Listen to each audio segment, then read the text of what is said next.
চায়ের দেশ মৌলভীবাজার যাচ্ছেন প্রধানমন্ত্রী তারেক রহমান। ফ্যামিলি কার্ড বিতরণ সহ আছে নানা কর্মসূচি।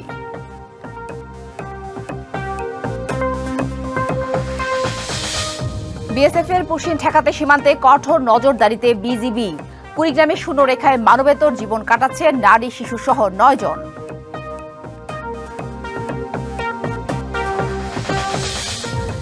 এবং ময়মনসিংহে এক পুকুর সংস্কারে খরচ 2 কোটি টাকা। দায়িত্ব নিয়েই পুকুর প্রেমী বনে যান ইউএনওরা। 50 বছরের রাস্তা বন্ধ করে নতুন করে নির্মাণের উদ্যোগ। দেখছিলেন মার্কেন্টাইল ব্যাংক ডিবিসি সারা বাংলা শিরোনাম। এবার জানাবো খবরের বিস্তারিত। আর আপনাদের সাথে আছি আমি জান্নাত সাথী। চাঁপাইনবাবগঞ্জ সীমান্তে সবশেষ খবর জানাতে আমাদের সাথে সরাসরি যুক্ত হয়েছেন সহকর্মী জহুরুল ইসলাম জহির। জহুরুল, প্রায় তো প্রতিদিনই একই চিত্র আমরা দেখতে পাচ্ছি যে কোনো না কোনো সীমান্ত দিয়ে বিএসএফ পুশিন করার চেষ্টা করছে এবং তা প্রতিহত করছে বিজিবি এবং স্থানীয়রা। তো চাঁপাইনবাবগঞ্জের অবস্থা কি এবং পুশিন প্রতিরোধে বিজিবির কঠোর নজরদারি কেমন দেখছেন, জানাবেন বিস্তারিত। সাথী, আপনি যেমনটি বলছিলেন একদম আপনার কথা দিয়ে আমি বলতে চাই যে চাঁপাইনবাবগঞ্জের চিত্রটি কিন্তু গত 4 জুন থেকেই, এই জুন মাসের 4 তারিখ থেকে কিন্তু এই পুশিন শুরু হয়েছে এবং এই পুশিনটা কিন্তু গতকালকে পর্যন্ত এই অব্যাহত ছিল এবং এলাকাবাসী এবং বিজিবির যে তৎপরতা থাকার কারণে কিন্তু ভারতীয় বিএসএফ যে সদস্যরা আছে তারা কিন্তু ব্যর্থ হচ্ছেন বারবার। এই ব্যর্থ হওয়ার কারণে কিন্তু তারা আবারও চেষ্টা করছেন পুশিন করার জন্য। এবং আমরা এখানে স্থানীয়দের সাথে কথা বলে জানতে পেরেছি যে তারা বিজিবির সাথে দীর্ঘ সময় ধরে তারা কিন্তু টহল দিচ্ছেন এবং সে সাথে কিন্তু বিভিন্ন ধরনের তারা তৎপরতা চালিয়ে যাচ্ছেন বলে আমাদেরকে এখানকার স্থানীয়রা জানিয়েছেন। এবং আমি আপনাকে আরেকটি বিষয় জানিয়ে রাখি, বিজিবির সাথে আমরা কথা বলেছি। চাঁপাইনবাবগঞ্জে 3টি ব্যাটালিয়ন আছে, 3টি ব্যাটালিয়নের অধিনায়কদের সাথে আমরা কথা বলেছি। যে অধিনায়করা বলেছেন যে চাঁপাইনবাবগঞ্জে যে 184 কিলোমিটার সীমান্ত আছে তার মধ্যে কিন্তু 36 বা 37 কিলোমিটার নদীপথ আছে এবং এই নদীপথগুলোতে মূলত কিন্তু তার কাটার বেড়া নাই বলে তারা কিন্তু জানিয়েছেন। এই তার কাটার বেড়া না থাকার কারণে কিন্তু তারা এই পুশিন করার খুবই সহজ পদ্ধতি বলে মনে করেন। আরেকটি বিষয় আপনাকে বলে রাখি যে চাঁপাইনবাবগঞ্জের যে সীমান্তগুলোতে তার কাটার বেড়া আছে এবং ভারতের পক্ষ থেকে যে তার কাটার বেড়া থাকে সেগুলোতে কিন্তু দরজা আছে। দরজা খুলে কিন্তু রাতের বেলা বা সন্ধ্যাবেলায় তারা লাইট বন্ধ করে কিন্তু এই সাধারণ যারা বাংলাদেশি বা অন্য ওই ভারতীয় নাগরিক তাদেরকে কিন্তু সহজেই পুশ করতে পারেন এই বাংলাদেশের অভ্যন্তরে।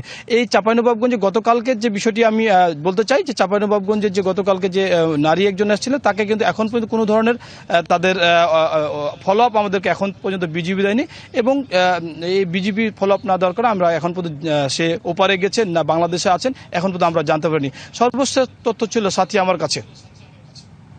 ধন্যবাদ জহির। সীমান্তের আরও খবর জানাতে আমাদের সাথে কুড়িগ্রাম থেকে সরাসরি যুক্ত হয়েছেন সহকর্মী ওয়াহিদুজ্জামান তুহিন। আমাদের এর আগে সহকর্মী চাঁপাইনবাবগঞ্জের সহকর্মী যেমনটা জানাচ্ছিলেন যে পুশিনের চেষ্টা ক্রমাগত চলছে আর কি। তো আপনার এলাকায় কিন্তু 4 দিন ধরেই এই যে বিএসএফ পুশিন করেছে, সেখানে শিশু নারী সহ 9 জন রয়েছে। তো তাদের অবস্থা কি এবং হচ্ছে যে এমন হচ্ছে যে কয়েকদিন ধরে 3-4 দিন অপেক্ষা করে যখন সেটা কোনোভাবে সমাধান হচ্ছে না, বিএসএফ কিন্তু রাতের আধারে আবার তাদেরকে নিয়ে যাচ্ছে। তো 9 দিন ধরে যে তারা 9 জন যে তারা রয়েছে তাদের কোনো পরিবর্তন হয়েছে কিনা, তারা কি ওখানেই রয়েছে কিনা, এছাড়া বিজিবির টহল সম্পর্কেও জানাবেন আমাদের সাথে। আসলে কুড়িগ্রামের যে আমরা রৌমারী সীমান্তে কয়টাপাড়া সীমান্তে যেটি অবস্থান করতেছিল নারী শিশু সহ যে 9 জনের, তো এটি আসলে এই মুহূর্ত পর্যন্ত তাদের কোনো অবস্থার পরিবর্তন হয়নি। জিরো লাইনের কাছে তারা ভারতীয় অংশ, এটি যে জায়গায় তারা রয়েছে এটি ভারতীয় অংশ, কুড়িগ্রামের বাংলাদেশ অংশ নয়। তো সেই জায়গায় এখনও তারা রয়েছে। প্রচণ্ড রোদ বৃষ্টি এই দুটি উপেক্ষা করে রয়েছে। আজকে এই মুহূর্তে গুড়ি গুড়ি বৃষ্টি হচ্ছে সেখানে এবং রাতভর মুষলধারে বৃষ্টি ছিল, সেগুলো উপেক্ষা করেই তারা রয়েছে। তো যেটি হয়েছে বিজিবির টহলের একটু মাত্রা বাড়াইতে হয়েছে। এই কারণে আমরা দেখেছি যে সীমান্তের বিভিন্ন পয়েন্টে তারা লোক জড়ো করে রাখে, এরকম খবর আমরা বিশ্বস্ত সূত্রে জেনেছি। সেখানে বিজিবি তাদের টহলও বৃদ্ধি করেছে এবং স্থানীয়রা বিজিবিকে সাহায্য করতেছে। এটি হয়ে আসতেছে বেশ কিছুদিন থেকে। তো এখানে যে পরিবারটি রয়েছে, এখানে দুইটি জায়গায় সীমান্তের কিছু নাগরিককে রেখেছে, যে 9 নাগরিককে, তার মধ্যে এই গয়টাপাড়া যেখানে রয়েছে 6 জনের যেটা একটা নাগরিক রয়েছে। তো এই জায়গায় যে শিশু বাচ্চাটি রয়েছে এবং একজন নারী রয়েছে, আসলে এই জায়গায় যে অবস্থায় তারা রয়েছে এটি একেবারেই মানবেতর, এবং তাদের যে প্রয়োজন, যে স্যানিটেশন বা গোসল বা খাবার, এটি আসলে খুবই যে মানবিক, যেটা অমানবিক সেই অবস্থায় তারা রয়েছে। তো এখানে যে মানে স্থানীয়রা আমরা কথা বলেছি যে তারাও আবেগ এবং উৎকণ্ঠায় থাকেন যে এই সমাধান এটি যেন দ্রুত হয়, এই পরিবারটি এবং এই লোকগুলো যেন আসলে তারা কোন দেশের এটি যেন নির্ধারণ করা হয় এবং তাদের সে জায়গায় তাদেরকে পৌঁছানোর ব্যবস্থা করা হয়, এবং আর যেন এরকমের যেন জোরপূর্বক পুশিনের ঘটনা না ঘটায় সেটিও তারা কামনা করতেছে, এবং সেজন্যই উদ্বেগ উৎকণ্ঠা তারা দিন পার করছে এখানকার স্থানীয় যারা। এবং এই যে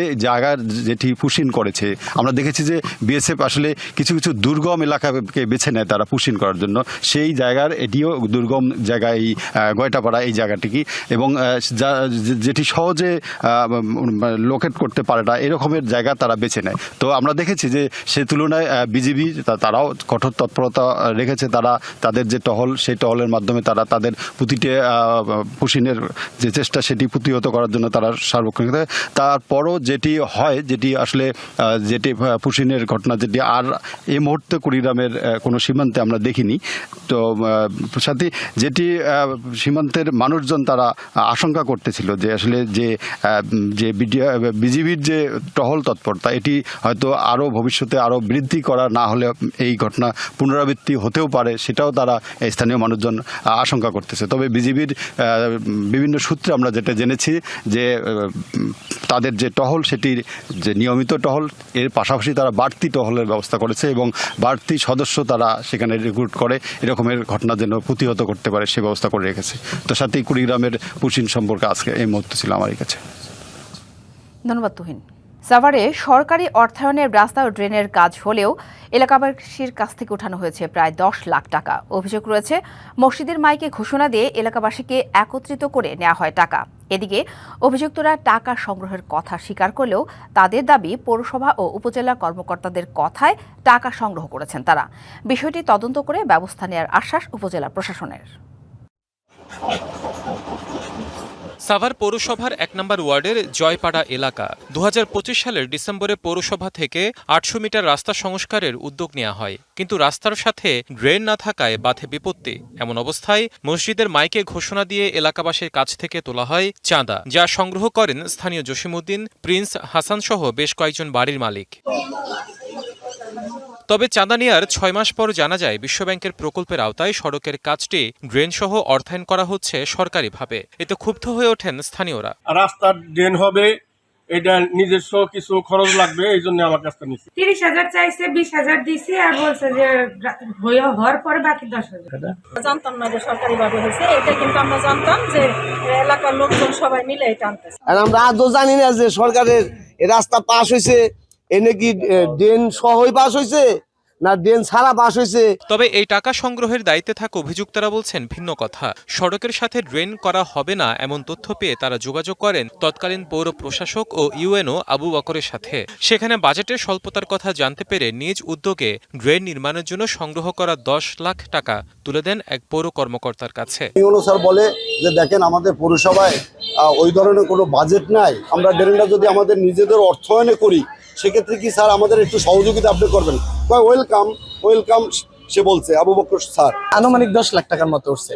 সেখানে আমরা নিজেরাই প্রায়, আমরা যে কমিটির ভিতরে আছে, আমরা 5 লাখ টাকার মতো দিছি, আর বাইরে থেকে জি যার বাকিটা আশেপাশে কোনো পরিবার দিছে বা দেয় না। অভিযোগের পরিপ্রেক্ষিতে বর্তমান পৌরসভা ও উপজেলা কর্মকর্তা জানান, সরকারি অর্থায়নের প্রকল্পে কেউ জনগণের কাছ থেকে টাকা তুলে থাকলে তদন্ত করে ব্যবস্থা নেওয়া হবে। এখানে যেহেতু পুরো টাকাটাই বিশ্বব্যাংক দিচ্ছে, সুতরাং এখানে ব্যক্তিগত পর্যায়ে কারো কাছ থেকে টাকা তুলে যদি কেউ কোনো চক্র এটা করে থাকে, এটা অবশ্যই সঠিক করে নাই, এটা এবং হওয়া উচিত না। আমরা যদি জনগণের নিকট হতে এরকম কোনো অভিযোগ পাই আমি অবশ্যই ব্যবস্থা গ্রহণ করব এবং একই সাথে আমার পৌরসভার কেউ যদি এটার সাথে সংশ্লিষ্ট থাকে এই প্রতারণার সাথে, তাহলে তাদের বিরুদ্ধে আইনগত ব্যবস্থা গ্রহণ করা হবে। দ্রুত বিষয়টি খতিয়ে দেখে অপরাধীদের বিরুদ্ধে ব্যবস্থা নেওয়ার পাশাপাশি ভুক্তভোগীদের টাকা ফিরিয়ে দিতে যথাযথ ব্যবস্থা নেবে সংশ্লিষ্ট কর্তৃপক্ষ, এমনটাই প্রত্যাশা স্থানীয়দের। DBC news desk. পুকুর নয়, যেন টাকা খরচের খনি। এক পুকুরেই সংস্কারের নামে নানা খাত দেখিয়ে 2 বছরে খরচ হয়েছে 2 কোটি টাকা।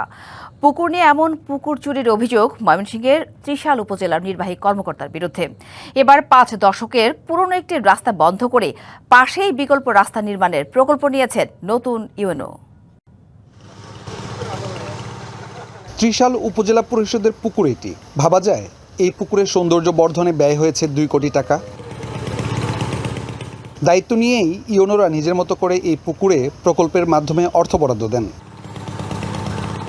2024 সালে এআই প্রযুক্তিতে মাছ চাষের জন্য নিজের উদ্ভাবিত প্রকল্পে প্রায় 30 লাখ টাকা বরাদ্দ দেন তৎকালীন ইউনো জুয়েল আহমেদ। তার বদলির সাথে সাথেই ভেস্তে যায় সেই প্রকল্প।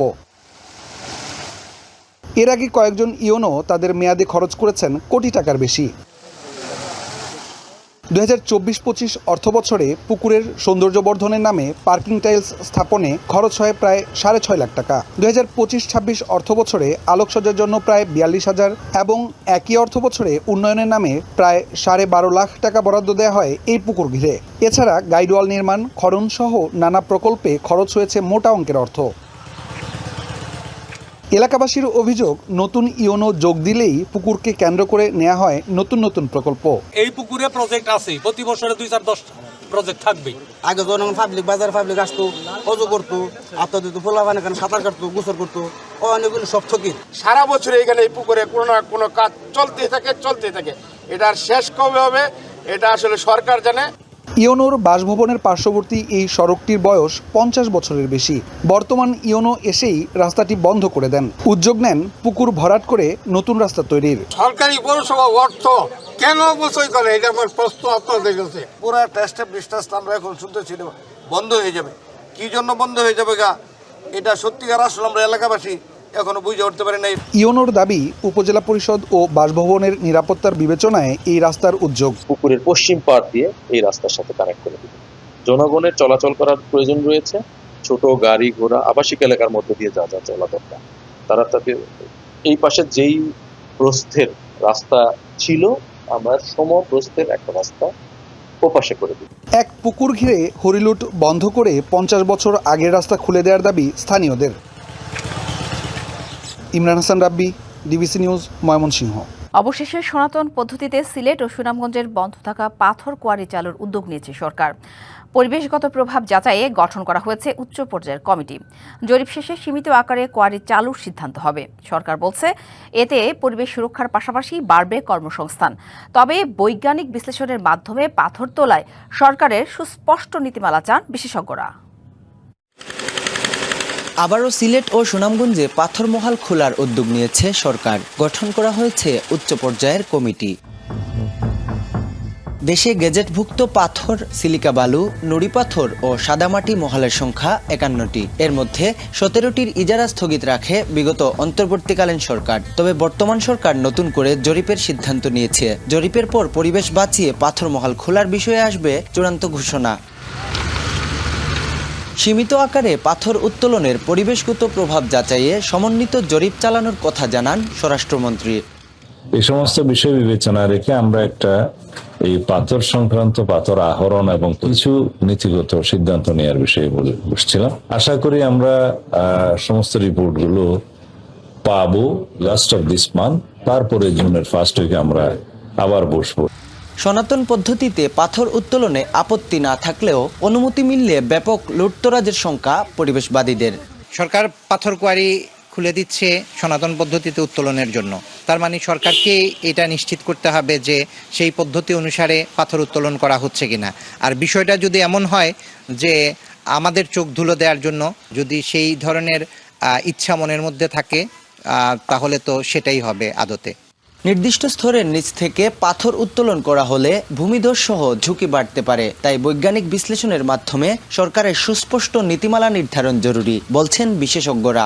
যেহেতু পানি উপর থেকে আসে, এর ফলে আমাদের যে নদীগুলির ক্যারিং ক্যাপাসিটি আছে এটা কমে যায়। পাথর তুলতে হবে, কিন্তু পাথরটা একটা সাস্টেনেবল লেভেল পর্যন্ত তোলা যাবে, এরপরে কিন্তু তোলা যাবে না। এটা একটা লিমিটের পরে যেন না যায়, তাইলে কিন্তু ভূমিধস হবে এবং এটা মানুষের জন্য ডিজাস্টার তৈরি করবে। পরিবেশ রক্ষা আর জীবিকার প্রয়োজন, এই দুই বাস্তবতার ভারসাম্য রেখেই সিলেট সুনামগঞ্জের পাথর কোয়ারি চালুর পথে হাঁটছে সরকার। তবে শেষ পর্যন্ত এই উদ্যোগ কতটা টেকসই হয় এখন সেদিকেই নজর সংশ্লিষ্টদের। Tawhidur Rahman Shah, DBC news, Sylhet. বড়োর ভরা মৌসুমে দিনাজপুরের হিলি স্থলবন্দরে বেড়েছে চালের দাম। সপ্তাহের ব্যবধানে ভারতীয় চাল পাইকারিতে বেড়েছে কেজি প্রতি 13 থেকে 14 টাকা, আর দেশি চাল 3 থেকে 4 টাকা। মূল্য বৃদ্ধিতে বিপাকে সীমিত আয়ের মানুষ। দাম সহনীয় পর্যায়ে আনতে আমদানির অনুমতি চাইছেন ব্যবসায়ীরা। দিনাজপুরে এখনও শেষ হয়নি বোরো ধান কাটা ও মাড়াইয়ের কাজ। এরই মধ্যে বাড়তে শুরু করেছে দেশি ও আমদানি করা চালের দাম। পাইকারি বাজারে ব্রি 28 চালের দাম ছিল মানভেদে 50 থেকে 52 টাকা, এখন বাড়তি গুনতে হচ্ছে 4 টাকা পর্যন্ত। 3 থেকে 4 টাকা বেড়ে মিনিকেট বিক্রি হচ্ছে 64 থেকে 65 টাকা কেজি দরে, আর 48 টাকার স্বর্ণা চালের দাম হয়েছে 50 থেকে 52 টাকা। কৃষকের কথা চিন্তা করে চলতি বছরের 20 এপ্রিল থেকে চাল আমদানি বন্ধ করে দেয় সরকার। 1.5 মাস না যেতেই ভারতীয় চালের দাম কেজিতে 13 থেকে 14 টাকা বাড়িয়েছেন ব্যবসায়ীরা। চালের দাম কম ছিল কয়েকদিন আগে, এখন আবার চালের দাম বাড়ছে, এতে আমাদের একটু কষ্টই হচ্ছে। আগে তো 4200 করে নিয়ে গেলাম, এখন 5800 টাকা বেশি। এখন সাধারণ মানুষের সমস্যা, খাটে খাওয়া মানুষের সমস্যা, মজুরির দাম কম, চালের দাম বেশি, এটাই সমস্যা। ব্যবসায়ীরা বলছেন ভারতীয় সম্পা কাটারি চালের সরবরাহ কম, এছাড়া দেশি চাল কিনতেও দাম বেশি পড়ছে, যার প্রভাব পড়ছে খুচরা বাজারে। সম্পা কাটারি এর আগে আমরা 70-68 এরকম বেচা কিনা করলাম, আমাদের 66 এরকম কেনা ছিল, 2-1 টাকা লাভে আমরা বেচা কিনা করছি। আমদানি না হওয়ার কারণে আর বাংলাদেশের চিকন জাতের চাল মিনিকেট সম্পা কাটারি সেই তুলনায় 4 টাকা পূর্বের চেয়ে দাম 4 টাকা বেশি। আমদানি যে বন্ধ হয়ে গেছে, মনে করেন গভর্নমেন্ট বলেছে যে 10 তারিখ পর্যন্ত আমদানি শেষ, তাহলে মনে করেন কই মার্চের 10, আজকে হলো আমাদের জুনের 10 পার হয়ে গেছে, তাহলে আপনার 3 মাস থাকে নাকি? ওই তো মনে করেন যে খাওয়া দাওয়া শেষ, মনে করেন আমাদের ঘাটতি চালের তো আছে, যদি চালটা অব্যাহত থাকতো না দাম কিন্তু কমতো। বোরোর ধানের ভরা মৌসুমে চালের দাম বৃদ্ধি অযৌক্তিক বলছেন ভোক্তা। মূল্য কমানোর পাশাপাশি বাজার তদারকির দাবি তাদের। DBC news desk. কক্সবাজারের উখিয়ার কুতুপালং ক্যাম্পে চিকিৎসকের অবহেলায় রোহিঙ্গা রোগীর মৃত্যু অভিযোগকে কেন্দ্র করে হাসপাতালে ভাঙচুর করেছে রোগীর স্বজনরা। প্রত্যক্ষদর্শী ও এপিবি জানায়, মঙ্গলবার রাত 10টার দিকে কুতুপালং ক্যাম্পের ডি ব্লকের বাসিন্দা ইদ্রিস অসুস্থ অবস্থায় আইপিডি হাসপাতালে ভর্তি হন। চিকিৎসাধীন অবস্থায় তিনি মারা যান। চিকিৎসক ও নার্সদের অবহেলার কারণেই তার মৃত্যু হয়েছে এমন অভিযোগ করে ডি ব্লকের বাসিন্দা ও স্বজনরা হাসপাতালে জড়ো হয়ে বিক্ষোভ শুরু করেন। এক পর্যায়ে উত্তেজিত জনতা হাসপাতালের কয়েকটি আসবাবপত্র ভাঙচুর করে। পরে আইন শৃঙ্খলা বাহিনী ঘটনাস্থলে পৌঁছে পরিস্থিতি নিয়ন্ত্রণে আনে। তদন্ত শেষে এ বিষয়ে প্রয়োজনীয় আইনানুগ ব্যবস্থা গ্রহণ করা হবে বলে জানিয়েছেন উখিয়া এপিবিএনের অধিনায়ক সিরাজ আমিন।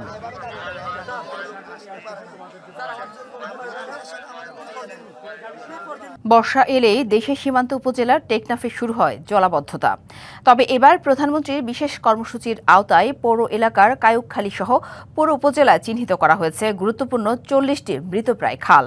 সংকট দূর করতে পুনর্খনন করা হবে খালগুলো। কক্সবাজারের টেকনাফ উপজেলা জুড়ে এখন বর্ষার আতঙ্ক। একটু ভারী বৃষ্টিতেই হোয়াইকং, নীলা, সাবরাং, বাহারছড়া, টেকনাফ সদর ইউনিয়ন সহ প্রায় সবখানেই দেখা যায় জলাবদ্ধতা। মাঠের পর মাঠ কৃষি জমির সাথে ভেসে যায় কোটি টাকার মৎস্য ঘের। এমন দুর্ভোগের কবল থেকে রক্ষা করতে প্রধানমন্ত্রীর অগ্রাধিকার প্রকল্প হাল খনন কর্মসূচি নিয়ে মহাখুশি উপকূলের মানুষ। নতুন করে বেড়িবাঁধ হওয়ার কারণে সুলিশ গেট স্বল্পতার কারণে, পানি শেষ ব্যবস্থা তেমন ভালো না থাকার কারণে স্থানীয় ঘর বাড়িগুলো ডুবে যায়, তাদের অনেক ক্ষয়ক্ষতি হয়। প্রধানমন্ত্রীর এই গৃহীত উদ্যোগ যদি সুন্দরভাবে, পরিকল্পিতভাবে, সুস্থভাবে বাস্তবায়ন হয়, আশা করি আমরা বিগত 20-30 বছর ধরে যেভাবে বুকে আসতেছি, প্লাবিত, সেখান থেকে আমরা পরিত্রাণ পাবো বলে আমি সুসময়ের আশা করছেন জনপ্রতিনিধিরাও। গত বছর আমার টেকনাফ সদর ইউনিয়নে পুরো প্লাবিত হয়ে হাজার হাজার একর জমির ফসলাদি নষ্ট হয়ে গেছে। এগুলো যদি দ্রুত বাস্তবায়ন হয়ে যায় তাহলে আমাদের এই দীর্ঘদিনের যে আমাদের কষ্ট, এটা আমরা কষ্ট থেকে মুক্তি পাবো। টেকনাফ পৌরসভার প্রাণকেন্দ্র ও প্রধান পানি নিষ্কাশন পথ হিগজার খালের পুনর্খনন কাজ শুরু হয়েছে এরই মধ্যে। পৌর এলাকার বড় খাল ও কায়ুকখালী খালের সংস্কার কাজও শুরু হবে শিগগিরই। পৌরসভায় দুটি বড় খাল আছে, একটা হলো কায়ুকখালী খাল আর একটা হলো হেঁচকা খাল। এই দুইটা কায়ুকখালী খালের অলরেডি খনন কার্যক্রম শুরু হয়ে গেছে, হেঁচকা খালের এস্টিমেশন চলছে। এই দুইটা কার্যক্রম শেষ হলে আমাদের পৌরসভার যে জলাবদ্ধতা সেটা একটা বড় একটা অংশ নিরসন হবে। শুধু পুনর্খনন নয়, পরবর্তী সময় খালগুলো যাতে বেদখল না হয়ে যায় সেদিকেও কঠোর নজরদারির দাবি টেকনাফবাসীর। DBC news desk. কার্যাদেশ পাওয়ার 2 বছরেও শুরু হয়নি ফেনীর ফুলগাজী উপজেলার ইসলামিয়া বাজার ঘাটঘর বক্সিবাজার সড়কের সংস্কার কাজ। 2024 সালের বন্যায় ক্ষতিগ্রস্ত সড়কটি সংস্কার না হওয়ায় ভোগান্তিতে 3 ইউনিয়নের বাসিন্দা। কাজ শুরু না করার পেছনে নির্মাণ সামগ্রীর দাম বৃদ্ধি সহ নানা অজুহাত দাঁড় করিয়েছেন ঠিকাদার। আর প্রশাসন বলছে যথাসময়ে কাজ শেষ না হলে বাতিল হবে কার্যাদেশ। ফেনীর ফুলগাজী উপজেলার আমজাদহাট ইসলামিয়া বাজার ঘাটঘর বক্সিবাজার সড়ক 2024 সালের ভয়াবহ বন্যার পর থেকে এভাবেই পড়ে আছে সড়কটি। যদিও ওই বছর অক্টোবরেই সড়ক সংস্কারের কার্যাদেশ দেয়া হয়েছিল, তবে এখনও কাজ শুরু করেনি ঠিকাদারি প্রতিষ্ঠান মেসার্স এলাহি এন্টারপ্রাইজ। কয়েক দফায় সংশ্লিষ্ট দপ্তর থেকে নোটিশ দেয়া হলেও ভ্রুক্ষেপ নেই ঠিকাদারের। এতে ভোগান্তিতে 30 গ্রামের বাসিন্দারা। দাবি দ্রুত সড়কটি সংস্কারের। বাচ্চাদের নিয়ে মানে অসুখ বিসুখ হলে আইতে খুব কষ্ট হয়ে যায় মানুষ। বর্ষা হইলে তো কোনো মানে খাত পুঞ্জ আছে রে, এগুলো দেখা যায় না। এবার গায়ে গরু উল্টে হুন্ডা অ্যাক্সিডেন্ট হয়, সিএনজি অ্যাক্সিডেন্ট হয়। আজ 2 বছর লাগাতি এই রাস্তা না হারিয়ে গাড়ি চালাইতাম, না হারিয়ে একটা রুগী নিয়ে যেতাম, না হারিয়ে আমরা অনেক কষ্ট কামালে কষ্ট করি। কাজ শুরু না করার পেছনে নানা যুক্তি দেখালেন ঠিকাদার। সাইট বুঝে নিতে যাই তখন হলো বন্যা, বন বিভাগের হাজার হাজার গাছ কাটে নিতে তদবির করে গাছ কাটাইতে আমাদের প্রায় 1 বছর সময় চলে যায়। মানুষের বাড়িঘর, যাদের নিজের জায়গা এদেরকে ম্যানেজ করি আমরা অনেক কষ্ট করি এই জায়গা আবার রাস্তা বানাইছি। সময়ের মধ্যে কাজে সন্তোষজনক অগ্রগতি অর্জনে ব্যর্থ হলে চুক্তি বাতিলের কথা জানান উপজেলা প্রকৌশলী। যারা ঠিকাদার কাজটা পেয়েছিলেন তাদের গড়িমসির কারণে আমরা কাজটা নির্দিষ্ট সময়ের মধ্যে সমাপ্ত করতে পারতেছি না। সর্বশেষ আমাদের বিধি অনুসারে আমরা তাদেরকে 28 দিনের চূড়ান্ত নোটিশ দিয়েছি। এর মধ্যে যদি তারা কাজটা শুরু না করে তাহলে আমরা তার কাজটা চূড়ান্তভাবে বাতিল করব। 5.11 কিলোমিটার সড়ক সংস্কারে 12 কোটি 94 লাখ টাকা ব্যয় ধরা হয়, তবে 1.5 বছরে অগ্রগতি কেবল 5%। DBC news desk. ডিবিসি সারা বাংলায় এই ছিল এখনকার মতো। ডিবিসি নিউজের সংবাদগুলো পড়তে ভিজিট করুন dbcnews.tv আর ভিজিট করুন ডিবিসির ফেসবুক পেজ এবং ইউটিউব চ্যানেল। ডিবিসির সঙ্গেই থাকুন।